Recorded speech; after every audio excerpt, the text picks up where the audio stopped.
Once upon a time, in a deep and mysterious forest, there lived a young girl named Little Red Riding Hood. She was known far and wide for her vibrant red cloak, a gift from her grandmother, which she wore with pride whenever she embarked on her journey to visit her beloved relative. Little Red Riding Hood's visits were a source of joy and comfort for both her and her grandmother, for their bond was deep and their love for each other unwavering. One sunny morning, as the birds chirped and the flowers bloomed, Little Red Riding Hood set off for her grandmother's cottage. She was filled with excitement and carried a basket of goodies that she had lovingly prepared, from freshly baked cookies to a bouquet of wildflowers she had gathered herself. The forest was bathed in the golden light of the sun, and everything seemed to be in perfect harmony. Unbeknownst to Little Red Riding Hood, a sinister presence lurked in the shadows of the forest. A cunning and hungry wolf had been eyeing her for some time, and this day in particular, he could not resist the allure of her delicious scent. His eyes gleamed with hunger, and his mouth watered at the thought of a succulent meal. He followed her silently, carefully masking his presence as she skipped along the forest path, humming a sweet melody. As Little Red Riding Hood continued her journey, the wolf watched her every move, plotting his sinister scheme. She was blissfully unaware of the danger lurking nearby, thinking only of the joy she would bring to her grandmother. Her innocence and carefree spirit were her greatest strengths, but they also made her vulnerable to those with ill intentions. Finally, after a pleasant walk through the woods, Little Red Riding Hood arrived at her grandmother's quaint cottage. She knocked gently on the door and received no response, which she found peculiar. Her grandmother was always eager to greet her and shower her with affection. Ignoring the faint sense of unease that crept over her, she cautiously pushed open the door and stepped inside. To her surprise and dismay, the sight that greeted her was not what she had expected. Her grandmother, who was usually tucked cozily in her bed, looked different. The room was dimly lit, and her beloved grandmother appeared to be in an odd state. The wolf, in his cunning disguise, had taken her place.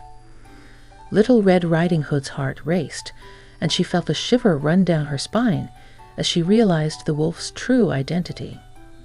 She had unknowingly walked right into his trap, and the danger was now palpable. Trembling with fear, she spoke to the wolf, her voice quivering. "Grandmother, what big ears you have." The wolf, maintaining his pretense, smirked wickedly and replied, "The better to hear you with, my dear." Fear and anxiety continued to well up within Little Red Riding Hood, but she pressed on, trying to hide her growing apprehension. "Grandmother, what big eyes you have," she stammered, her voice trembling. The wolf, his gaze filled with malevolence, responded with a sinister grin, "The better to see you with, my dear." At this moment, Little Red Riding Hood knew that her life was in grave danger. The wolf's intentions were far from innocent, and she realized the direness of her situation. She had ventured too far into the forest, and now she was face to face with a predator. Just as the wolf began to reveal his true, terrifying form and lunged towards Little Red Riding Hood, a brave woodsman burst through the door. He had been alerted by her earlier cries for help. With a swift and powerful swing of his axe, he vanquished the wicked wolf, saving Little Red Riding Hood from a terrible fate. Little Red Riding Hood was safe, and her grandmother was rescued from the clutches of the sinister wolf. The woodsman's timely intervention and courage had saved the day, ensuring that the story had a happy ending. From that day forward, Little Red Riding Hood learned a valuable lesson about the importance of trusting her instincts and being cautious in the face of danger. She realized that appearances could be deceptive, and one should never let their guard down, especially in the deep, dark woods. The tale of her harrowing encounter with the sinister wolf became a cautionary story for all children who heard it.